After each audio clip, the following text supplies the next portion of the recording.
এখানে দেখো 4 নম্বর অঙ্কে কি বলছে, গণনা করি ও সংখ্যায় লিখি। নিচে দেখো কি লেখা আছে, সংখ্যাটি কত হলো এখানে লিখতে হবে। এখানে শতক স্থানে অঙ্কটি কি এটা আমাদের জানতে চাইছে।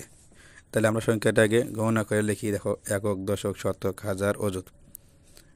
তাহলে এই অযুতের ঘরে কয়টা সংখ্যা আছে দেখো, 1 2 3টি অযুত আছে। 3টি অযুত সমান কত হয়, 3 10 30,000। আমরা 30,000 লিখি।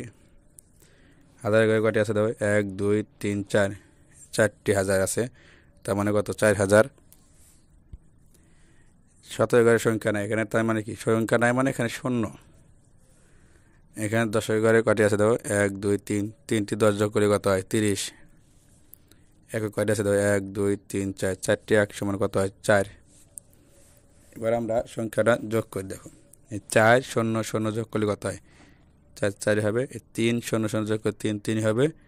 আর এই যে শতকের ঘরে কত আছে, শূন্য, এই শূন্য শূন্য যোগ করলে কি হবে, এখানে শূন্য হবে।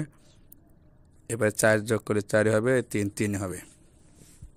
তাহলে সংখ্যাটি কত হলো দেখো, একক, দশক, শতক, হাজার, অযুত। তাহলে হাজারের ঘরে কত আছে, 4।